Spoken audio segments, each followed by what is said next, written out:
Hi, and welcome back to MCPHIE Media Podcast. I'm Jay, and today I'm joined with Gary. How are we doing? You all right? Yeah, I'm alright. How are you? I'm good, mate. I'm good. Good. So we'll get into the first question. So who are you and what do you do? Well, I'm Gary Ballantyne. What do? Well, now I run a virtual reality entertainment centre in Corby, Northamptonshire. And for someone who wouldn't know, what is that? What is virtual reality is literally changing the world around us. It's going to be the biggest industry. That and the future of what will be augmented reality will be the biggest industry the world's ever known. But not a lot of people know that at the moment. Whereas when I tried the technology about 6 years ago, I knew it was going to change the world. Very, very, very difficult, almost near impossible to explain it. Yeah. You have to try it. Once you try it, you then join that group of people who have tried it and you can't explain it. Yeah. It's very, very strange. I'll try my best to explain it, but it would be like trying to explain what Coca-Cola is to someone if they didn't know what it was. Yeah, very difficult to. You have to try it. So you put on a pair of a headset. Basically, people call them goggles. The headset. The modern day headsets are self-contained, so you don't need a computer. But for the best experience, it's hooked up to a high-end computer. And what you're able to do with that headset and some controllers is be transported into virtual environments and virtual worlds, which can be anything that the creator or the developer of that experience chooses it to be. Yeah. So I have dozens and dozens and dozens of stories that I could tell you of people that I've had in tears because of how emotional it can be, how amazing it can be. Families, elderly, 100 years old. I've had a guy, 100 years old, celebrate his birthday. I took him on a world tour, fulfilling some bucket list stuff. His name was Frank. Still going, Frank. Frank, if you're watching this, I hope you're doing well.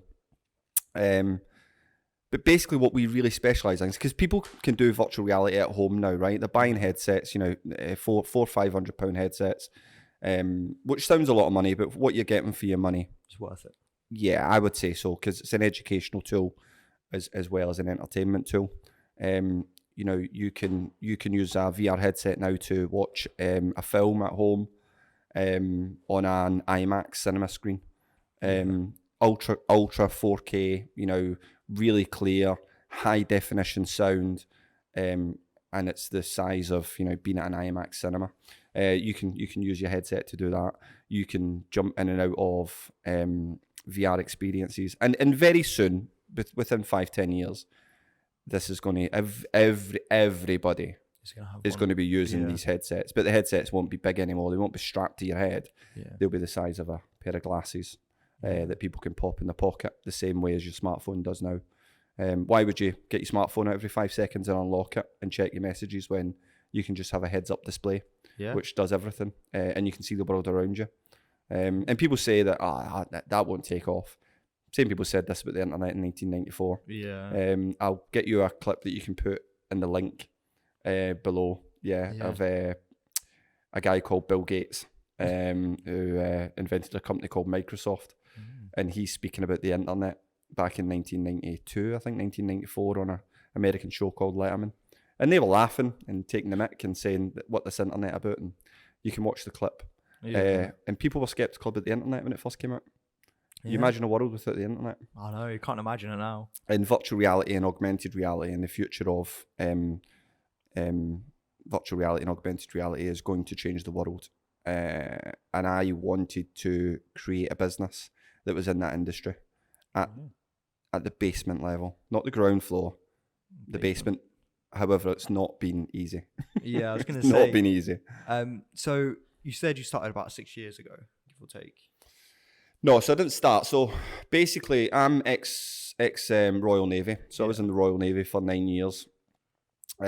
Served all over the world. Lived down in Devon, and Plymouth and Barnstable, stuff like that. I was a Royal Navy medic attached with the Marines. And I got married to my beautiful wife, Lynette. We had 2 beautiful children who are older now. They're 17 and 18. But basically, I left the armed forces in 2008, end of 2008, and I have strong links with helping the British Legion and stuff like that. And we got invited to go down to the Festival of Remembrance about 6 years ago, but 2016, 2017, and we went down on a coach. And when you go down there, there's like you get like 2-3 hours off. So you get to the Royal Albert Hall dead early, and then they basically go for dinner. We had some dinner, lunch, and then we had like 2-3 hours off. So we went to Harrods, and me and the wife were just walking around Harrods playing that game where you've got £1 million to spend. How quick can you spend it? Yeah. Which turns out pretty quick. Yeah. And we were on the technology floor, and as we were on the technology floor, there was this Oculus stand there. And I'd heard stories about Oculus, and I had heard about virtual reality. And I was like, I'm going to have a shot of this. So I waited in the queue, and I put the headset on, and I played this game called Robo Recall. And I was just instantly, it was like stepping inside Star Trek holodeck. Yeah. So if you know what Star Trek is and you know what the holodeck is, where I was holding these guns and I was like rotating the guns round, and it's 3D, so it doesn't look like you're looking at a screen. You are inside the experience. Screen, yeah. You're inside it. And I was just like, and I was pulling the trigger and the gun was firing, and it was just insane. It just blew my mind. It was like a confetti gun, one of them confetti guns. Yeah. And I was just like, this is insane. Now, I'd left the forces at this point, and I was literally in London about 2 weeks later, and I went back to Harrods, specifically Harrods, because I got on well with the girl that showed us it. And I went into Harrods and I bought, it's quite a funny story, I bought this Oculus system. Now, back then, this is 4 years ago, the Oculus system 4 years ago, you needed a PC to run it. Yeah. It was quite an involved bit of kit. You needed a decent graphics card, you needed to install some software, you needed to set up cameras, you needed to configure the thing. It was quite involved, right? Yeah. But I'd done all that. So I bought the Oculus, I took it home and I was all excited. And I was like, I need a new graphics card. Right, cool. So I bought a new graphics card and I went to put it on my PC, and the PC case was too small. So I was like, man, need a new case. So went to not Millet's, the place that's shut down now. Anyway, went to this place, bought a PC case, run home with it, took my motherboard, took my power supply out, took all that out, put it all in a new case, put my graphics card in. And then I realised that the power supply in the old PC wasn't powerful enough to power the graphics card. So I was like, I need a new power supply. So ran back to the same shop, bought a power supply, ran it home, plugged it all in, and happy days, got it up and running. And here I was in VR at home, and I was just amazed. And then about 3-4 weeks later, I was back in London. I was signing a contract down in London for some work. And I stumbled across a place, I don't know if you've been to London, but there's Old Street Underground Station. Yeah. Underneath like a rabbit warren. Okay. It's underneath a roundabout. And underneath the roundabout, you can kind of go through tunnels and stuff and pop out at different exits and entrances. And underground, there's like different shops that you can rent out for like a month. Oh, okay. Just to test trial your business. It could be anything. Do you know what I mean? You could be selling glasses or whatever. So there was this shop, and it was called Otherworld, and it was a pop-up VR place. And I popped my head inside, and I said, what is this? And the guy says, we're a VR centre. And I was like, I've got VR at home. And he went, yeah, cool. I says, what do you do? And he says, you just pay money, come in, and we let you play games. And I was like, and no, I must point out that up until this point, I had always wanted to start a business. Yeah. It had been an itch that I hadn't come across anything that had made me want to scratch this itch. Yeah. Do you know what I mean? I was like, well, I need to do something that I know about. I need to do something that excites me. I need to do something which has got a future, which is going to grow. Yeah. I didn't want to open up another coffee shop. I didn't want to open up a restaurant. I don't know. I can cook, but I don't want to cook. Yeah. I don't want to open up. So I was like, what do I know? And then as soon as I seen and tried VR and I seen this place, I was like, that's it. Yeah. And I was earning the money at the time to be able to bankroll it and pay for it. And then that got me thinking. I closed the door and I walked away because the wife was giving me a hard time about how much time we didn't have. And I went on the internet and I researched. And every single avenue I went down filled another blank of I can do this. Like, I can make this happen. And I said to the wife, I went, I'm going to open my VR centre. And she's like, you mental? No, I spoke to friends and family and stuff, and they said about, well, don't do it in Corby. And I was like, well, why? And they went, I just don't think it'll work. And I went, well, if I can make it work in Corby, I can make it work anywhere. And if it's good, and word of mouth is good, it should go off. It should. So, against some other people's better judgment, I bankrolled it. It wasn't easy. I got some help from a friend of mine who helped me do a lot of the legal stuff. Because I was busy as well. I had my full-time job, which was contracting in London. Long story short, basically, about 18 months it took to plan and get it open. And we opened up in November 2019. Yeah. And then we opened up November 2019. I had a good bit of what they call working capital, right? So a good chunk of money sat there, a good few £1,000 sat there to be able to use to bankroll the business.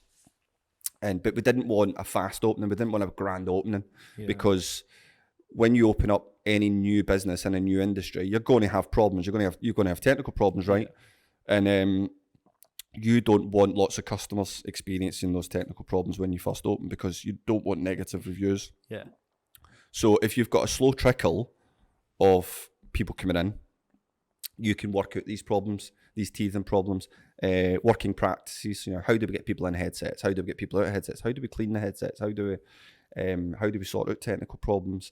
How long does it take people to brief them? How long does what problems? All these things, right? Yeah. So we opened up November 2019. So with November, December, we done really well, like quite well. Yeah. And then January, February, people were saying, "Oh, it'll be dead in January, February because people are skint after Christmas." January, February, we done all right.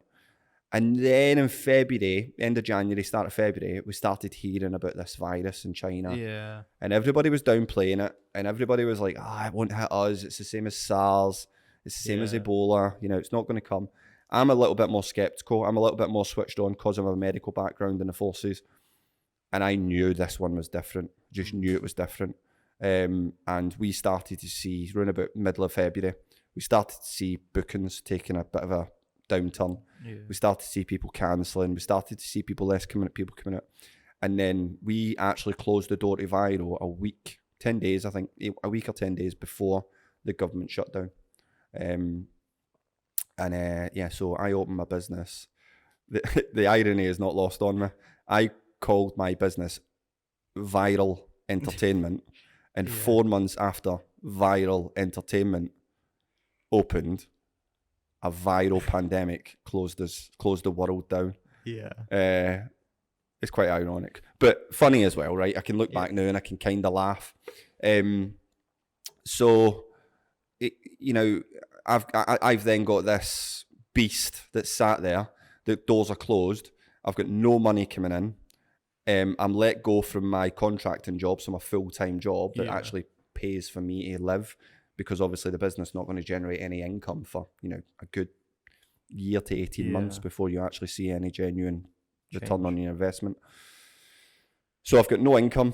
The business is closed, and I've got huge bills to pay. So all this money, this working capital that I'd set aside, which was supposed to be for things like marketing, which we were going to start ramping up in the Easter time. Once we knew our marketplace and we knew the teething problems would ramp up, all that had to be used to pay bills. And I was using my savings as well, and huge debts built up, of which I've still got now, right? So we're in the process of selling our family home, because there's a lot of equity sat in the family home, but that's to pay off debts that built up over the pandemic, which is fine.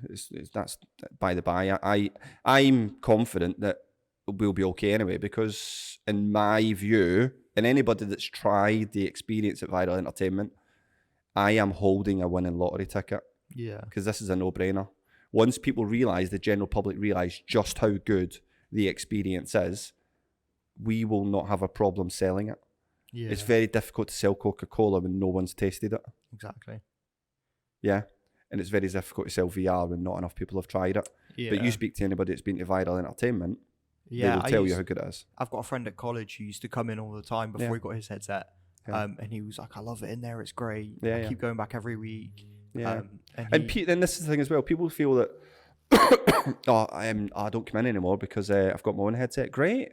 yeah. The more people that get their own headset is actually better for us, because what we specialise in is getting people into VR together. Yeah. Right? So we have huge 25 metre square spaces, which is 5 metres by 5 metres, right?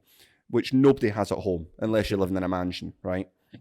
But the average family, the average group, the average friends, the average scout group, football club, party, whatever, they don't have that much space. Yeah. What we specialise is getting groups of 6 people, 2 to 6 people or more for parties into VR together. With I can see you, you can see me. Yeah. Yeah, I can wave at you, you can wave at me. We can fist bump and then we can go and fight zombies together. Yeah. Right? That's what we specialise in. And you can't do that at home. You can get into VR with somebody at home, but they'll be in their room and you'll be in your room. Yeah. And there's something about knowing that someone physically has stood there in front of you in VR which makes it extra special. Yeah. Like when you just see someone's avatar, but you know that avatar's not real. As in, Yeah. you know that person stood in a room, Somewhere else. physically, right? And that's what we specialise in. And, you go and read the reviews, go on TripAdvisor, Google, Facebook, read some of the viral entertainment reviews. We've got over 600 5-star reviews. We've got, everybody's got a handful of 1-stars, right? I think we've got 1 1-star, 1 2-star, 1 3-star, and the rest are all 5 stars. And you're always going to get them people that leave you the 1 stars, those genuine people that, rather than just telling you they've got a problem and you fix it and give, They'll just leave a review. they want to leave you a 1-star review. Yeah. They want that power, so that's fine. And so, I'm excited about the future, right? Because like when people come out of VR at our place at Viral, they're like, "That's amazing," and I go, "I know." You don't have to tell me, I know. And then they say, "It's brilliant." And I go, "You're only at the very start." Yeah, it only gets better. Yeah, what you're using, right, is the equivalent of PlayStation 1 technology. Yeah. Right? I don't know if you know, but there's a PlayStation 5 out now, right? And it's slightly better than a PlayStation 1, right? So where does this go? I mean, I'm all in now. I think we're in a simulation, man. Yeah. I think like there's good evidence out there. Yeah. And good arguments more than evidence. Good arguments that we are in a computer simulation, and how would you know the difference? Exactly. Because if it gets to a certain point, you look where computers were 50 years ago. It's nuts, isn't it? Right, and you look where they are now.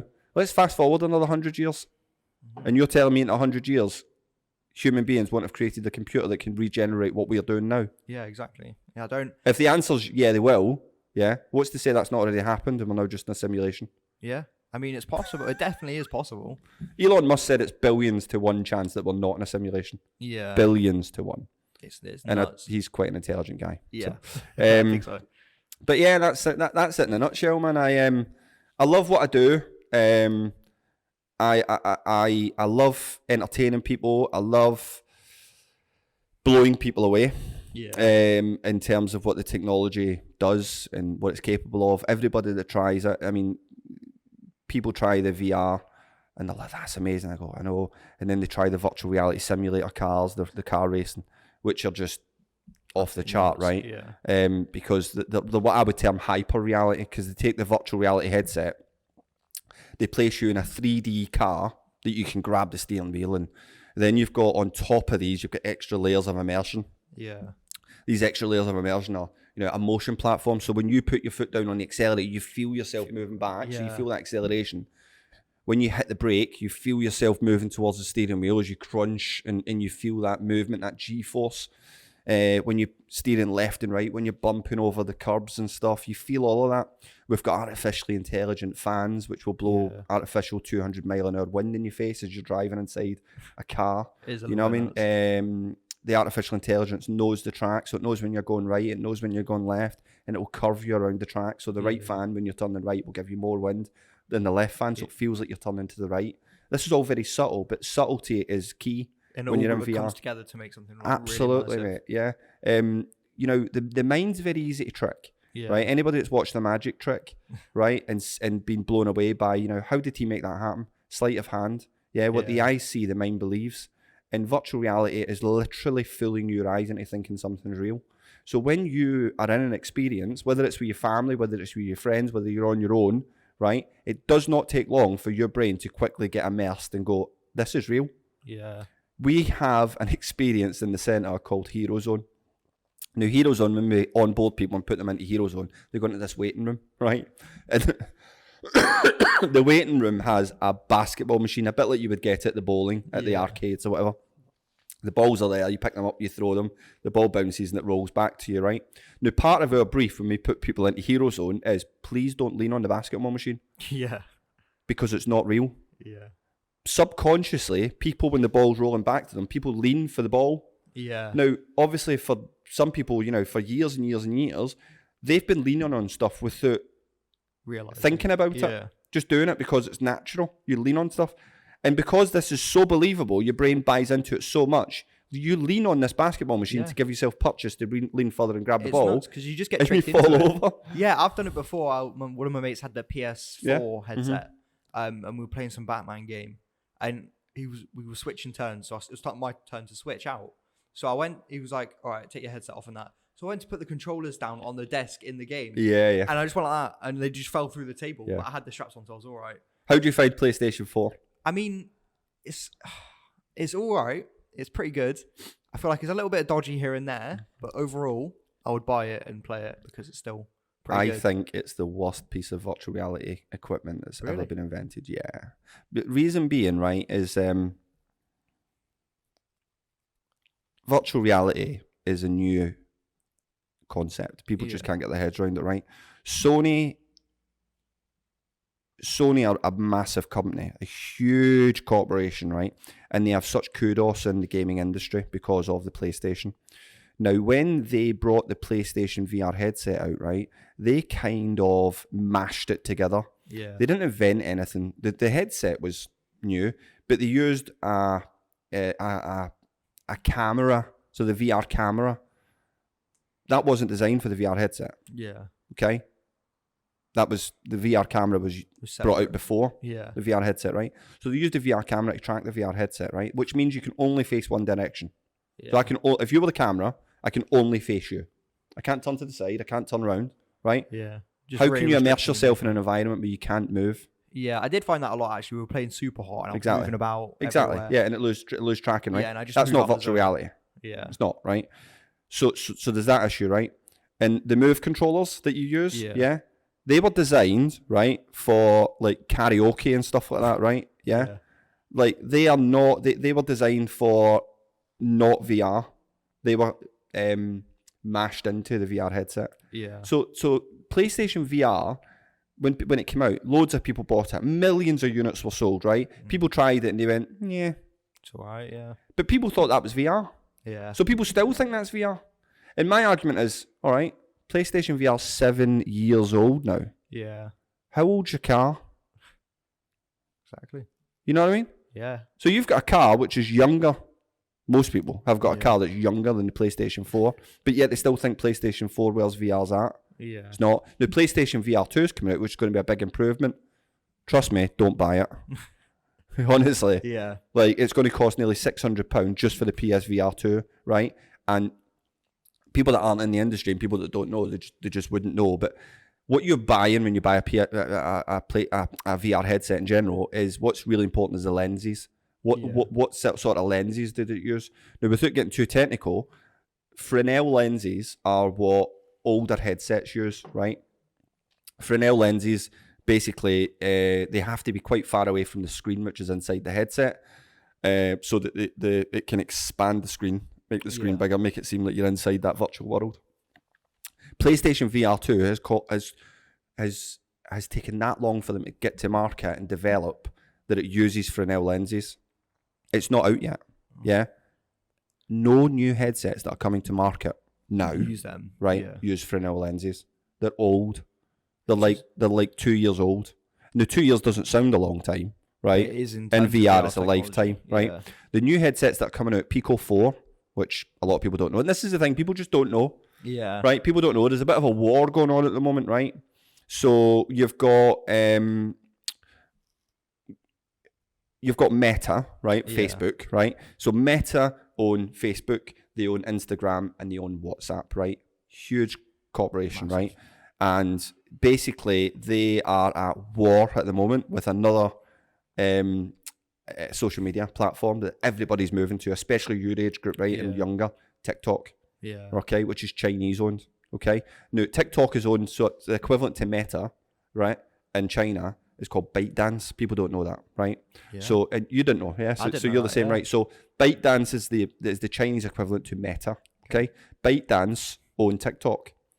ByteDance bought and now own a VR company called Pico, right? Oh. They have thrown billions at this, right? Yeah. And they have designed a headset called the Pico 4, which is half the weight, twice as, I would say, ridiculously good lenses. So they've got pancake lenses, which basically mean instead of being this thick, the new pancake lenses basically sit right up next to the screen. Okay. And the way in which it folds light means it can sit right up next to the screen.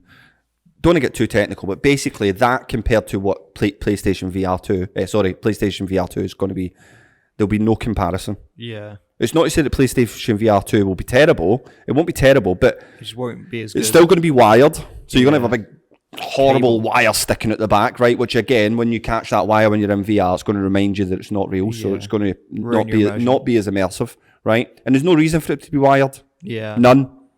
Right? It's not like they need it to. There's still bits out there that you can use without the wire. Yeah, well, I mean, so an Oculus headset now, right?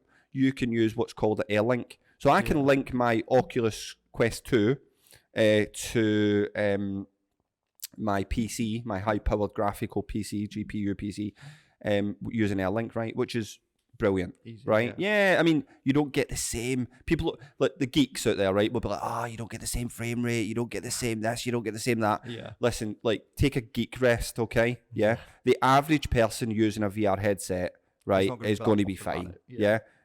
And that's the thing is, like, you know, people are willing to make exceptions for graphical quality if it's more immersive. Yeah. Okay? Now, we use a wired headset in the shop. It's a HP Reverb G2, which is a ridiculously good headset, right? We use that on the racing simulators, and it's wired. Why? Because you sat down. Yeah, you sat down, you don't feel it. It's immersive. It's a car racing simulator. I don't know if you know, but in a car, you sit down. You don't. Yeah, so... so there's different things, that horses for courses, but when you're in a VR, like for instance, I enjoy a game called Onward, which is a military simulation game where you've got different weapons and all that. It's very realistic, right? In that, you've got to spin round 180, you've got to lift your weapon up, you've got to fire, you've got to change magazine. And this is the thing, like young kids nowadays, when they try it, they're like, oh, how do I change magazine? They don't know, right? Because in Call of Duty and stuff, they just press X. You just press X and it goes automatically. How do you reload? Press X. Whereas with this, you need to go on the shooting range, you need to spend some time working out how each weapon works, right? Which is super immersive, right? And once you get into it, like once you start playing proper virtual reality games like that, you are not going to go back to playing PlayStation on a 2D screen. You're just not. Yeah. And slowly but surely, as more people move to VR, consoles will always be around, but they'll come with VR. VR will be built in to them. Until the point where we're doing cloud gaming, but that's a whole other conversation. I mean, over the past few years with the business, have you found it hard to keep up with the advancements in the technology? Or not? Yeah, so 3 years ago when we opened, we've literally just had our third birthday on the 4th of November. Really hard. So if you look when we had our opening ceremony or opening time, when we opened like 3 years ago, VR Free Roam, which is our hero zone, right? Yeah. It existed, and I knew that's where the industry was going to take us, the entertainment industry. Yeah. And I knew that the centre that we're in now wouldn't be big enough to do it properly. But the idea was that the business would do that well over that 3 years, that when we came to the point of 3 years, the lease would come to a natural end, if you like, and we'd be able to move away and have a bit of money there to be able to move the business and grow it into a virtual reality free roam business. But that's not happened, right, because of the pandemic. But if you look at where we were when we first opened compared to what we've got now on offer, when we first opened, we had 4 VR pods. Pods being spaces you can go in and put on a headset, and it's safe. It's decent size, so it's like 2.5 meters by 2.5 meters. Like enough space, the same sort of space you'd have at home, but there's no lamps to knock over, no TVs to punch, right? No cat to kick. So safe spaces, and you've got a library of different games that during your time there's a clock and it's counting down, and you can jump in and out of games. All right. As you jump in and out of games, you can go, I don't like this one. We recommend them. There's different genres, and there's like a filter there. You can pick in tags, and you can pick different games. That's the pods. That's all we had was 4 of them, and it worked really well. Yeah. And then we added in the racing simulators, which were a big step forward, and have been relatively successful, but ultimately, I would say unsuccessful. They haven't reached the heights what they should have done. Yeah. That's not because they're not any good. That's just because people look at them and go, yeah. Yeah. And I'm like, just like, I give free demos. Yeah. So if anybody's in the town and they're like, oh, what is it, man? I don't know what you do. I'm like, jump in. Yeah, Jump in, give 2 laps. Why do I give that for free? Because I know once you've tried it, you're going to come back. And that happens time and time and time again. Yeah. And then like people think, I've had guys coming in from the college, and they're like, yeah, I've heard it's expensive in here, man. It's like £60 an hour. And I'm like, right, what? Yeah, look, absolutely crazy. I mean, it's not free, right? It's expensive to run a centre. So Hero Zone costs us €900 a month just for the game. So that's what we've got to pay as a business to be able to use that game as a commercial user. People say to me all the time, I'm going to play this when I get home. I'm like, good luck. Yeah. Like, you need a minimum of 2 headsets. That's £1,000. Then you need a server, right? A gaming server, right? That's £1,000. Then you need to pay €900 a month, right? So to just get started and be able to play 1 month, right? That's £3,000 just for 2 people, right? We can get 6 people in at a time. Yeah. Okay. So what we do is what you can't do at home. Yeah. And people say to me, why would I come to you? I've got a VR headset at home. Yeah. Like, you've got a cooker as well, but you still go for a meal. That's true. Yeah. But you go to these places because they give you a better experience than what you can do at home. That's what we do. And we do it very, very well. And I'm sure that people will work this out. I've got people that will be like, I've walked past, man, for the last 2.5 years, and I've just thought, do you know what, I'll come in. Yeah. I'm like, well done. Why is it taking you 30 months? Yeah, I know. Do you know what I mean? I don't get me wrong, there's been a pandemic on, obviously, do you know what I mean? But what I always say to people as well is, like, you have I'm going to call it a world-class entertainment venue. Yeah. Right? Because we have, people don't know this as well, on TripAdvisor, you get given awards. Yeah. Right?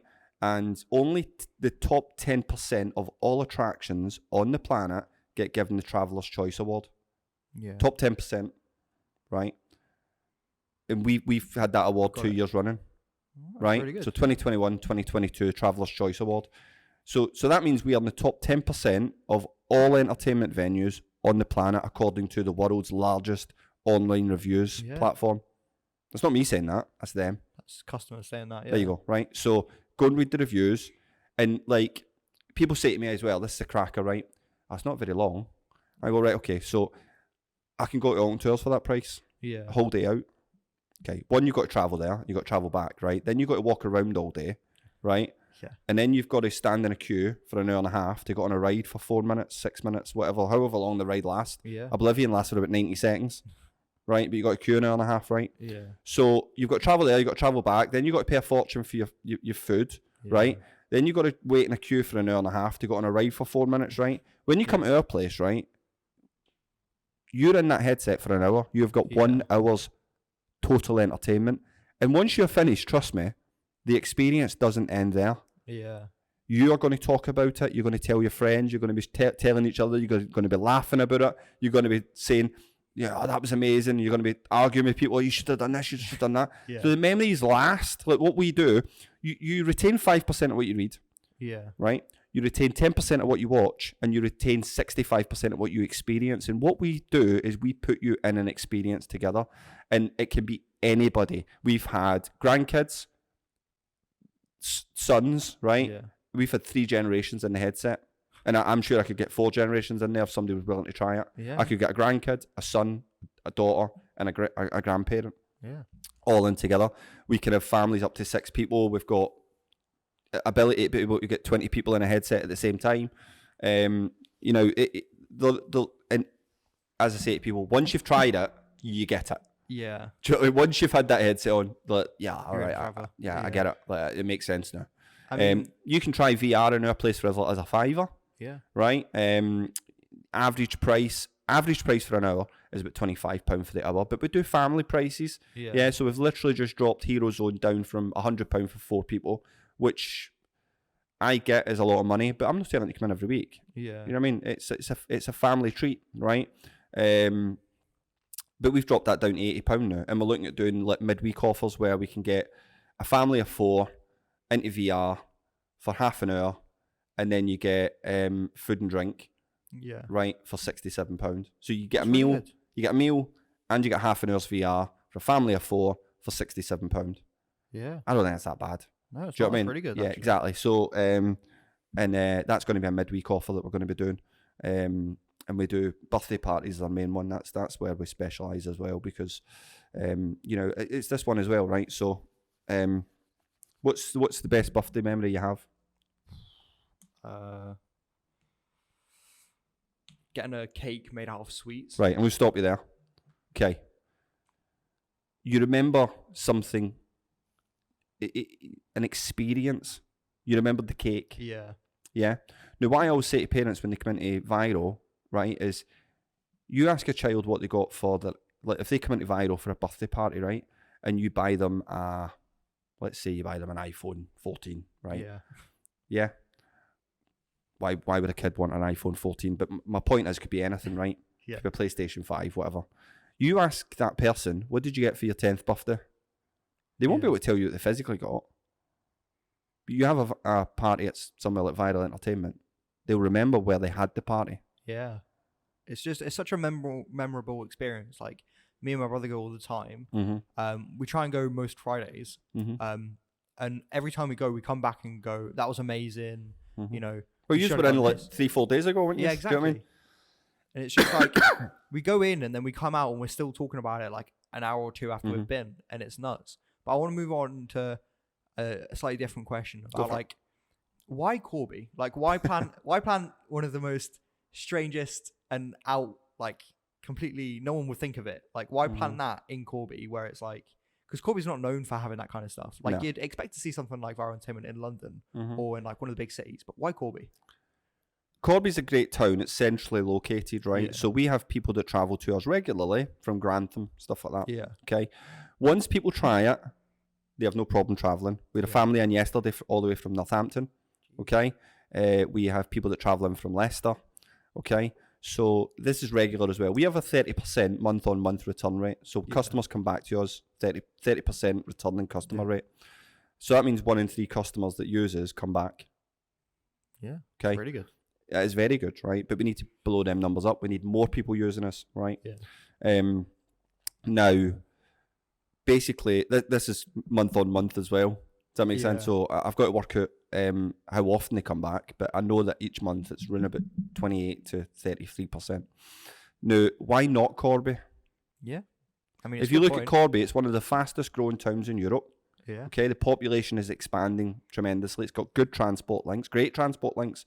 Okay, it's got a good demographic. Okay, there's a lot of people that live here now that have moved out from London. Yeah. And in places like Priors Hall and Oakley Vale, right? You've got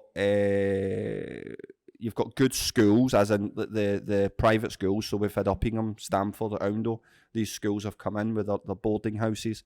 We have so like when and I get it. I've had this argument before. I had a salesman in once, and he said, "Oh, this is wasted in Corby," and it proper annoyed me. Yeah. Because I thought, you know, who are you to say that? Because he was a salesman that came in from Peterborough, I think he was. And I was like, you know, I call it the Mercedes badge. So if you look at Corby as in the centre of the Mercedes badge with the 3 prongs, yeah? I think Corby's right in the centre of Leicester, Peterborough and Northampton. Yeah. So if you think about those 3, right, we're right in the centre of those 3. Yeah. We're all roughly the same amount of travel distance from the 3. That's right? True. So if I was to open up in Leicester, I'd only get people from Leicester. Yeah. If I was to open in Peterborough, only people from Peterborough.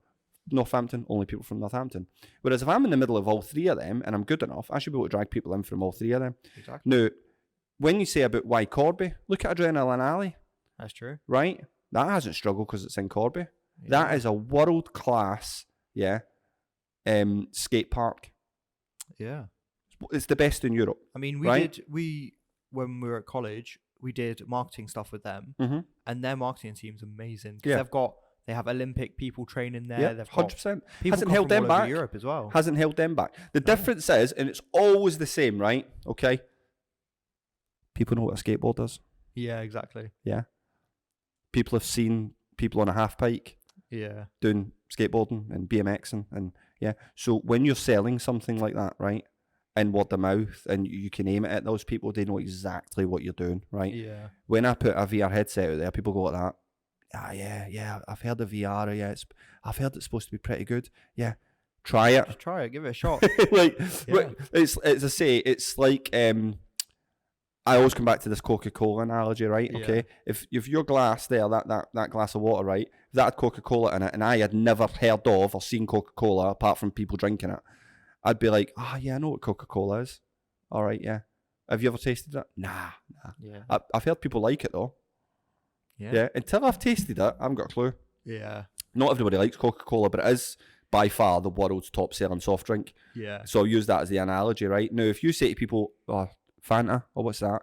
It's like a fizzy orange drink. Well, I can visualize what that means. Yeah. Sprite, what's that? Lemon and lime. All right, I can visualize what that means. Coca-Cola. Not got a clue. You don't know until you've Describe had it. Yeah. Can't. So that's kind of where I'm at with VR. It's like, all right, what is it?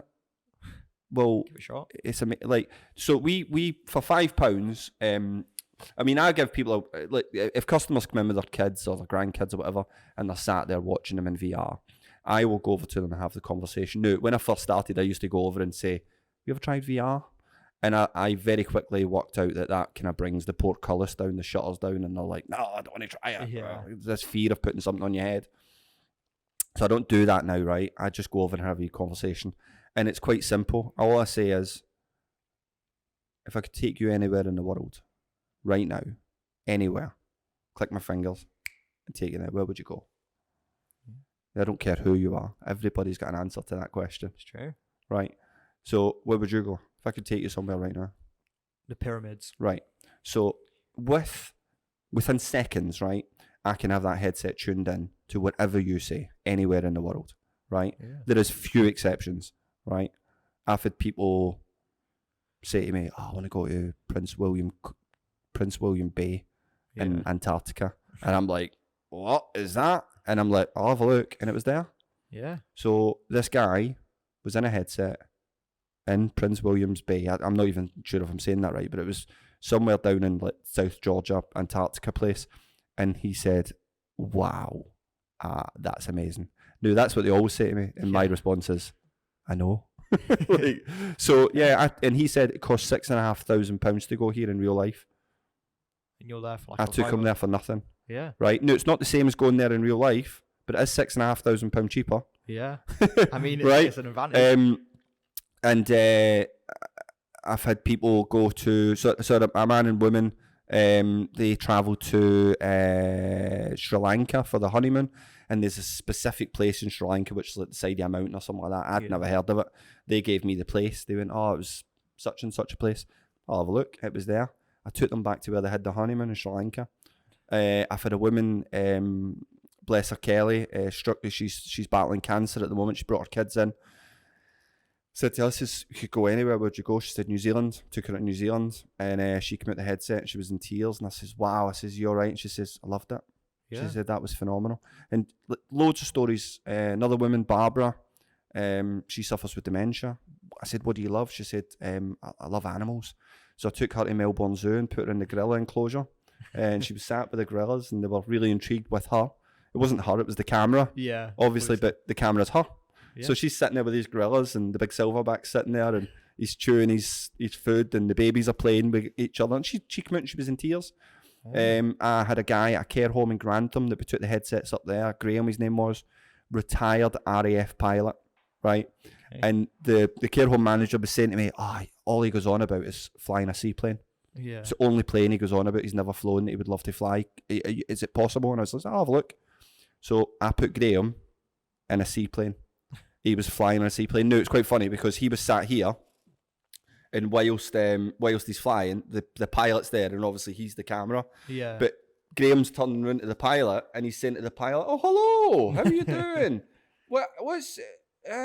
So what's this?" And he's pointing at the dials, and he's going, "Is that your altimeter? And is this?" And obviously the pilot's is a recording, right? So the pilot's no responding, and obviously Graham's mind is a bit old. He can't work out the technology, but he's immersed. Yeah. He believes it's real.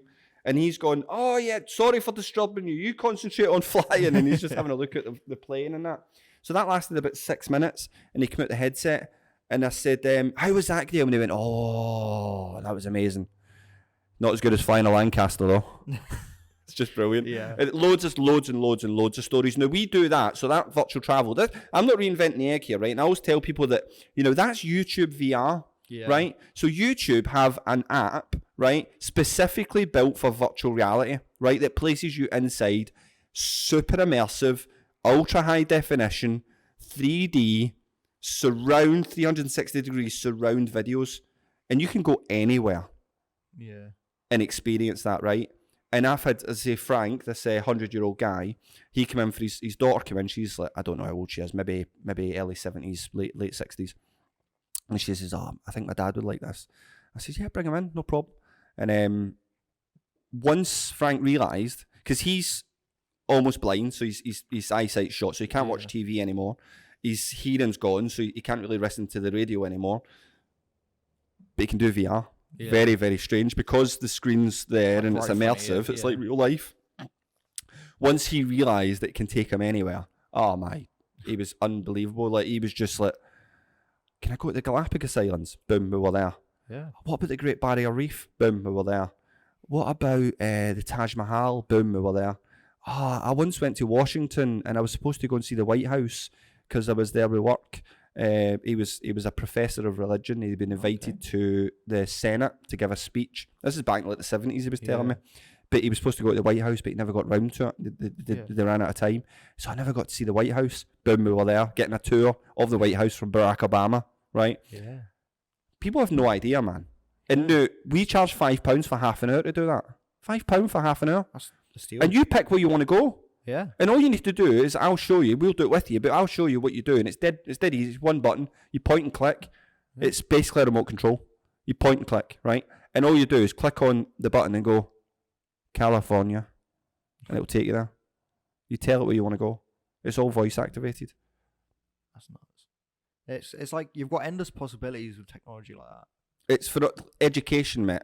Yeah. Like, school in Corby, Maplefield School. It's a school for kids that have been, for one reason or another, taken out of mainstream education, right? Yeah. And it's to try and give these kids the best education that the system can, because these kids have come from various different backgrounds. So I was asked, "Can you help out with geography? We're doing geography in North America. What can you do to help?" I was like, "Yeah, I'll have a look." So I created 4 videos, right, which run simultaneously on the headsets. And these videos were 10 minutes long, so back to back. One of the videos, the first video that went in was New York City, right? So it was a 4-minute tour in New York City, right, showing you all the different sites, right? Concrete jungle, so geography-wise, concrete jungle. Then it took you to Miami, so it mixes the physical city with man-made islands, and so it's like a mixture between natural and urban.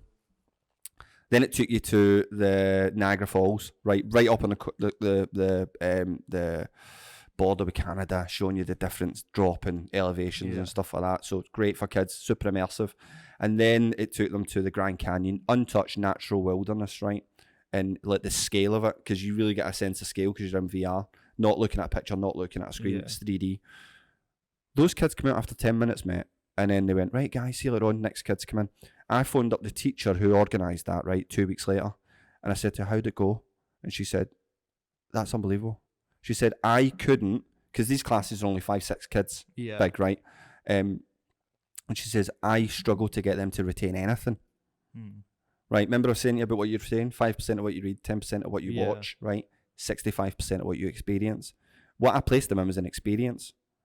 And because of the way these kids are wired, right, when they sit in a chair like this and they put a VR headset on, it's like a spark in the brain. Yeah. So what they want to do is distract the others. But I sat them far enough away from each other that they couldn't touch each other. Yeah. But they were just like, oh my God, this is amazing. And just like looking around and, oh my goodness. And, right? But they can't distract each other because they've got a headset on, right? And they're having a look around, and the teacher 2 weeks later was still able to ask them questions on what they had watched, and they were giving their answers. That's education in a nutshell. Yeah. Yeah. And look, when I'm trying to educate, when anybody's trying to educate kids, right, what you're trying to do is spark an interest. Yeah. And like very soon, a teacher will be able to, so if you're teaching kids about, let's say, the human heart, right, biology, that teacher will be able to take them children via VR headsets, right, inside the heart and take them a tour around the chambers of the heart, the pulmonary system. It could be taking them to a historic site like the pyramids. Yeah. It'll be able to take them to a 3D modelling of how they think it was built. Yeah. It'll be able to show you what it looks like now and what it looked like in the past in 3D. Yeah. It could be taking school children in 10 years' time back to the beaches of Normandy for the D-Day landings and putting them in the middle of the action. Yeah. Not giving them PTSD, but letting, lest we forget. Yeah. Well, do you know what? Nobody remembers the Boer War. Yeah. But that was only 1902. Right? Yeah, it's recent. So the Boer War, South African War, right? Nobody remembers that. 20,000 British servicemen died. Yeah. Why does nobody remember it? Because it slips from our memory. Yeah. Right? Because nobody's alive to tell us to remember it. Yeah? And unfortunately, if we don't keep the memory alive of people that gave their life in the First and Second World War, it will slip from our memory. Yeah. Yeah? People, the next generation and the generation after them, will stop caring as much as what we care because we had grandparents that served in the war. Yeah, we have links to that war. But eventually, the next generation and the generation after them, they have no links. Yeah. The same as I have no links that I know of from the Boer War. Yeah. Does that make sense? So we have to keep these memories alive, and VR will help us do that. VR will also as well give birth to legitimate time travel, in my opinion. Yeah. Yeah, because if we, and it's quite cool, we should have done it today, right? For what we're doing here is, I could place a VR camera in the center there, right? And that VR headset will record what we're doing in 360 degrees 4K. They're not expensive cameras. You can spend a lot of money on them, but for an entry level camera, you talk about £120. Yeah. Right? You can then, in the future, go back and put a headset on, and it's like you're there. Yeah. It's like, this is how it was done. This is how I did it. No, but so think about taking your 10-year-old child back to your wedding day, showing them what it was like at your wedding day. Yeah. Taking them back to the day they were born, being in the labour room as they were born, being at their christening, first day at school. Take a pick. The headsets of the future are going to have cameras built in that capture everything, right? Big data. Your phone already does it, so don't give me this nonsense that, that scares me, right? You've got a device in your pocket that already records everything you do, right? And when you swipe down and go, I accept terms and conditions, and you haven't read the terms and conditions, right? You've already signed your life away, right? And that's 99.99% of everybody walking this country, right? Sure. So trust me, when headsets come along and you see how amazing they are, you're going to be like, yeah, I accept. Yeah. You'll do it. These cameras are going to record everything. Like if us three were wearing these cameras, this whole room would be mapped out. Yeah. And you'll be able to go back to that room. Not only will you be able to go back to that room, but you'll be able to speak to that person's avatar. Yeah. So we have digital. How old are you guys? You're like 18. 16. Right. So like Hayden, right? Everything he's done since the day he's been born has been recorded on social media. Yeah. It's been recorded on the internet, right? Everything, right? Who his friends are, who he gets on with, what he likes, what he doesn't like, what's his favourite colour, what band does he like, what films does he like, everything. All of that in the future is only going to compound and get tenfold. So with big data and stuff like that, in the very near future, we're going to be able to travel back in time. Anyway, are we done? Yeah. So I was just going to ask a quick last question. So moving forward, like, what are the plans? Are you staying in Corby? You're planting more So the business at the moment, we're in the centre that we've got, right? We're not struggling to keep a hold of the centre, but in order to stay there long term, we're going to need more business, basically, right? If the centre doesn't work, then we'll just go mobile, basically. Yeah. So the problem is that's a big beast to feed, right? You got to generate a lot of revenue just to break even. Yeah. Right. So what we'll do basically is we'll go mobile and we'll viral entertainment will always exist. As I say, at the moment, it's like a tsunami. I can see the tsunami coming. This change. This. It's a bit like getting involved with the internet before the internet was a thing. It's a bit like getting involved with smartphones before smartphones were a thing. Yeah. It's a bit like getting involved with this thing called virtual reality before virtual reality was a thing. It's not really a thing yet with the general population, but it's going to be, and I'm involved in it. So we'll always exist. It's about staying relevant and trying to grow the business. We'll be staying corporate. We're looking for bigger premises that enable us to offer a better, more immersive experience. But yeah, I'm always on the hunt for something that can better the business. Yeah. Well, thanks for coming on. No It's problem. been really good to talk to you. I feel like we've got really good insight to what happened behind the scenes and what's been going on. Well, yeah, thank you for coming on. No worries, mate. No problem. We'll see you guys next time.